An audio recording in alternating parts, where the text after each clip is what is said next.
नमस्कार दोस्तों, स्वागत है आप सभी का हमारे YouTube चैनल में। दोस्तों, कैसे हैं आप सब? उम्मीद करते हैं आप सब बहुत अच्छे होंगे। दोस्तों, प्राचीन काल में ऋषि मुनियों की मान्यता थी कि प्रकृति हमें अनेक छोटी बड़ी बातों के संकेत देती है। यह संकेत आपके भविष्य से जुड़े होते हैं या आपके साथ में घटित होने वाली अच्छी और बुरी सभी घटनाओं की जानकारी देते हैं।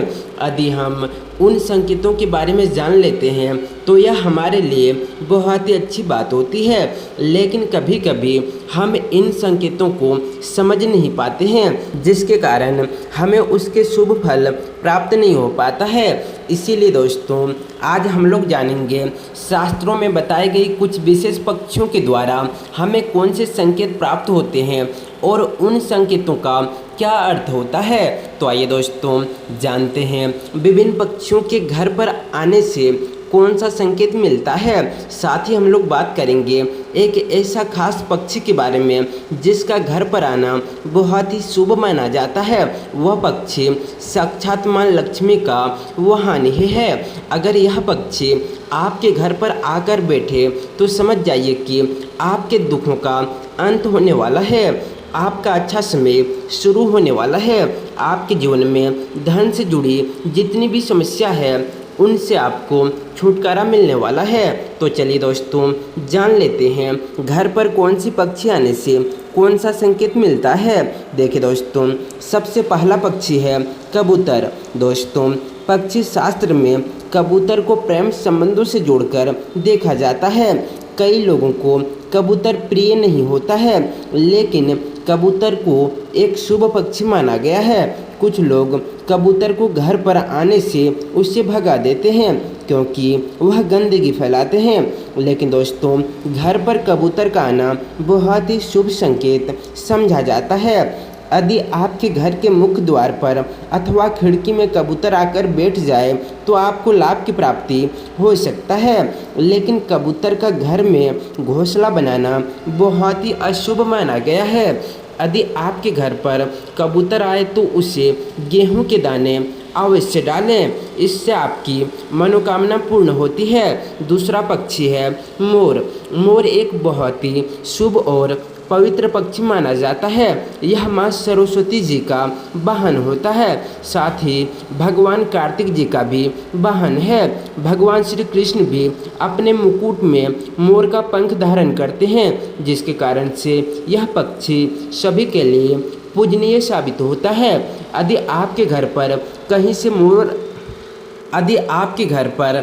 से मोर आकर बैठ जाता है तो इसे आप शुभ संकेत समझ सकते हैं। मोर के घर पर आने से उस घर का विकास में वृद्धि होता है, उस घर के शत्रुओं का नाश होता है और घर में रहने वाले सभी सदस्यों में प्रेम और विश्वास बढ़ता है। साथ ही मोर के दर्शन होना भी बहुत शुभ माना गया है।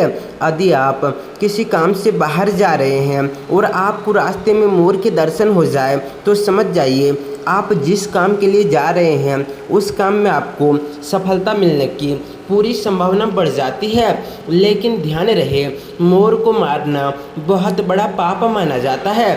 तीसरा पक्षी है चिड़िया। दोस्तों, यदि आपके घर पर चिड़िया आती है और घोंसला बनाने लगती है तो ये आपके लिए बहुत ही शुभ संकेत है, क्योंकि दोस्तों, जिस घर में चिड़िया घोंसला बनाती है उस घर में धन संपत्ति आने लगता है।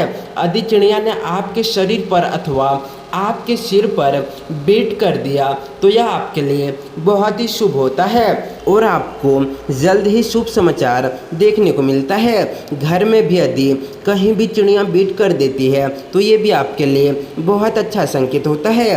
दोस्तों, चिड़िया बहुत ही डरपोक पक्षी होती है, इसलिए वो जल्दी किसी के करीब नहीं आता है, लेकिन यदि चिड़िया आपके आसपास या आपके घर में बिना किसी डर के आने जाने लगे तो समझ लें कि आपको बहुत ही शुभ और खुशखबरी वाला समाचार मिलने वाला है और ऐसे घर में रहना बहुत ही शुभ होता है। यदि किसी दिन बहुत सारी चिड़िया आपके घर की छत पर आकर बैठ जाए तो समझ लीजिए कि आपके घर में कोई बड़ी खुशखबरी दस्तक देने वाला है अथवा किसी विशेष कार्य में सफलता मिलने वाला है। चौथी पक्षी है उल्लू। दोस्तों, उल्लू के बारे में कई ऐसी बातें और मान्यता है जो आज भी उसे शुभ और अशुभ के बीच में उलझाए रखती है। कई लोग उल्लू को बहुत ही शुभ मानते हैं तो कुछ लोग ऐसे भी हैं जो उल्लू को अशुभ समझते हैं। दोस्तों, उल्लू एक ऐसा पक्षी है जो रात में जागता है और दिन में सोता है। असल में उल्लू के शरीर बहुत डरावना होती है तथा उसकी आवाज़ ऐसी होती है कि कोई भी उसे देखकर डर जाए।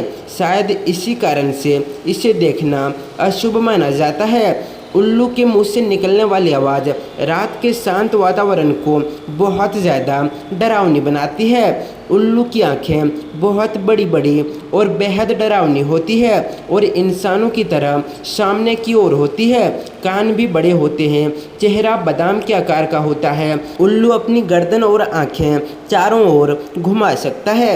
भयानक दिखने वाले इस पक्षी की आवाज़ भी बहुत भयानक होती है। यह हमेशा रात में ही चिल्लाते हैं और अपना शिकार करते हैं, इसलिए इनके भयानक रूप के कारण पुराने लोग इसे अशुभ मानते हैं। लेकिन दोस्तों, भागवत गीता के अनुसार लक्ष्मी जी जब स्वर्ग से धरती पर आ रही थी तो उन्हें सबसे पहला प्राणियों में उल्लू ही दिखा था, क्योंकि वह रात का समय था और प्राणियों में उल्लू ही एक ऐसा पक्षी था जो रात को जग रहा था। इसलिए उन्होंने उसी को अपना वाहन बना लिया। इसलिए उल्लू का दिखना या उसकी आवाज़ सुनाई देना बहुत ही शुभ माना जाता है।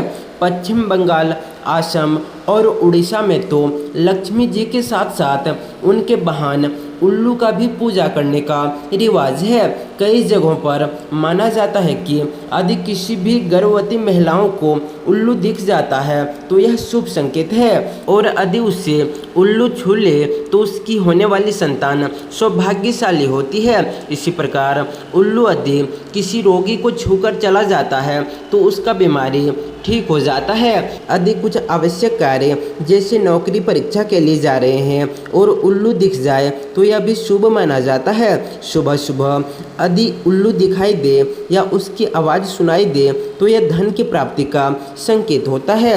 इसलिए उल्लू को या उसकी आवाज़ को कभी भी नज़रअंदाज बिल्कुल भी ना करना। उल्लू की आंखों में आंखें डालकर देखना या उससे नज़र मिलाना ये बहुत ही शुभ संकेत माना गया है। यूँ समझ लीजिए कि आपके घर धन की बारिश होने वाली है। इसी प्रकार से कुछ लोग उल्लू का दिखना या उसकी आवाज़ सुनाई देना अशुभ मानते हैं, क्योंकि उल्लू की आँखों की विशेषताएं होती है कि वह एक ही समय पर एक आँखों से एक दिशा में तथा दूसरी आँखों से दूसरी दिशा में देख सकता है। इसलिए यह कहा जाता है कि उल्लू यदि दाएं ओर देखकर बोलता है तो यह अशुभ होता है, जबकि बाएं ओर देखकर बोलता है तो इसे शुभ माना जाता है। कहते हैं कि उल्लू जिस घर पर बैठ जाता है वह घर भी जल्द ही बैठ जाता है, अर्थात बर्बाद हो जाता है। किसी घर पर उल्लू लगातार बैठना या रोना बहुत ही अशुभ माना जाता है। यूँ कहें तो उस घर में धन हानि देखने को मिलता है। वैसे देखा जाए तो शुभ और अशुभ की बहस में उलझा यह पक्षी बहुत शांत होता है।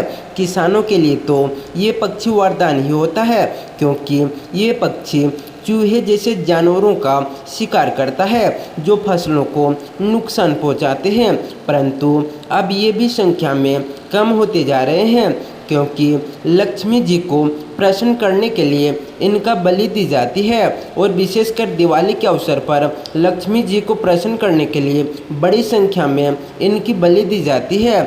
इसके नाखून, बाल और पंखों को तांत्रिक क्रियाओं में उपयोग किया जाता है, परंतु ऐसा करने वाले यह नहीं समझते हैं कि उल्लू तो स्वयं ही माँ लक्ष्मी जी का वाहन है। उसे मारकर तो माँ कभी भी प्रसन्न नहीं हो सकती। इसलिए यदि आप भी उल्लू के पंख या नाखून खरीदते हैं तो ऐसा गलती भूलकर भी ना करें। जी हाँ दोस्तों, इस प्रकार से शास्त्रों में इन खास पक्षियों के बारे में बताया गया है। क्या आपके भी घर पर ऐसे पक्षी आते हैं? उम्मीद है आपको यह जानकारी अच्छी लगी होगी, तो वीडियो को लाइक ज़रूर करें और कमेंट बॉक्स में जय माता दी ज़रूर लिखें। साथ ही चैनल को सब्सक्राइब ज़रूर करें। आप सभी का दिल से धन्यवाद।